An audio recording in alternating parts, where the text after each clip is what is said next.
halkani waa channelka Cabdi Yusuf Official. Fadlan haddii aad ku cusub tahay channelkan, subscribe dheh mahadsanid. Here is Cabdi Yusuf Official channel. Please, if you new to this channel, subscribe. himilooyinka nolosha.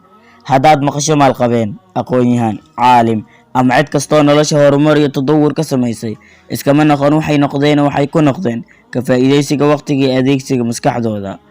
Maalmo kooban oo aad ka faa'iideysato xusuustooda waxay ku dhashaa farxad, halka maalmo kooban oo waqtiga ka dayacma xusuustooda ay ku dhasho murugo. Sida xoolaha xero loogu ilaaliyo, hantidana qasnad loogu ilaaliyo, ee sumcadda iyo sharafta dhowrsoomiya dhaqan wanaagsan loogu ilaaliyo, waqtigaaga uga ilaali dadaal. Sida biyuhu u yihiin bilaa midab, bilaa dhadhan iyo bilaa ur, noloshu aysan idinka noqon bilaa tacab iyo bilaa dadaal. Dadka laba nooc ayuunbay u qaybsamaan, qof rajo iyo damac leh iyo qof ujeeddo iyo qorshe leh. Inta badan waxay wax uga hagaagaan qofka qorshaha iyo ujeeddada leh. Khayrka ugu weyn iyo qofka naftiisa u qabto waa inuu yeeshaa akhlaaq wanaagsan.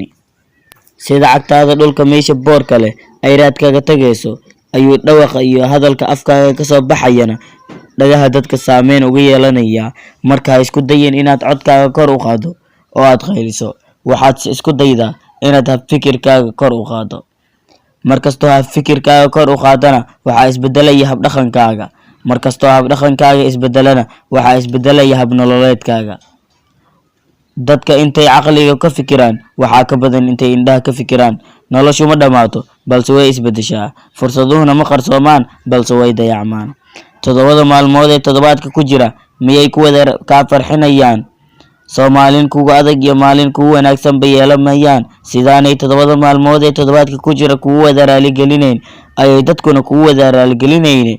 Ha u fiirsan qof kasta oo ixtiraam dhaqankiisa, hana ka doonin dabeecad isku mid ah, waayo ma jirto daawo dadkoo dhan si isku mid ah u wada daaweyso, ayagoo xanuunkooda kala duwan yahay.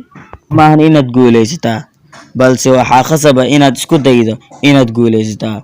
Guushana waxaa shardi u ah caqabado iyo dhibaatooyin.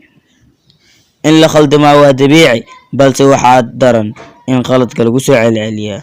Ha isla yaabin inaad khaldanto, balse isla yaab inaad qaladkaaga sixi weyso. Waad ku mahadsan tahay daawashadaada. Haddii aad fiidiyogan ka heshay, like saar, share gareyna si asxaabtaadu arkaan.